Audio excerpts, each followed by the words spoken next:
జై శ్రీమన్నారాయణ, జై శ్రీకృష్ణ. ఈరోజు ధనుర్మాస వ్రతములో 6వ పాసురాన్ని మనం అనుసంధానం చేసుకుంటున్నాం. ఈరోజు గోదాదేవి ఏం చెప్పిందో తెలుసుకుందాం. ఓం శ్రీ గోదారంగనాథాభ్యాం నమః. పుల్లుం శిలుం వినగాన్ పుల్లరయ్యన్ కోయిలిల్ வெள்ளை விழிசெங்கன் பேரரவங் கேட்டிலையோ பிள்ளாய் எழுந்திராய் பேமுலை நஞ்சுண்டு கள்ளச்சகடங் கலக்கழிய காலோச்சி வெள்ளத்தரவில் துயிலமர்ந்த வித்தினை உள்ளத்து கொண்டு முனிவர்களும் யோகிகளும் மெல்ல வென்று அரியன்ற பேரரவம் உள்ளம் புகுந்து குளிர்ந்தேலோரெம்பாவாய்.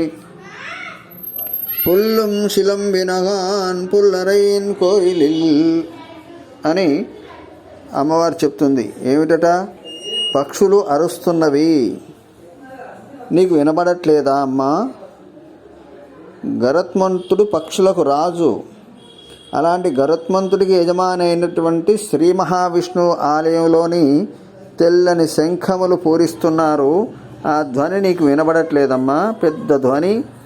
పక్షులైతే చిన్న ధ్వని వస్తుంది, మరి విష్ణుమూర్తి ఆలయంలో ధ్వనించే శంఖారామం చాలా పెద్ద ధ్వని వస్తుంది కదా, అది కూడా నీకు వినబడలేదా అమ్మా? ఓ చిన్నదానా పిల్లాయ్ అని ఒక గోపికను ఈరోజు మేలుకొలుపుతున్నారు. యజుందిరాయ్, మేలుకొను, ఇప్పటికైనా చాలా పొద్దుపోతుంది, మనం వ్రతం చేయాలి. అలాగే శ్రీకృష్ణ భగవానుడి యొక్క వైభవాన్ని మనం పొగడదాం ఈరోజు అని అమ్మవారు తెలియజేస్తుంది.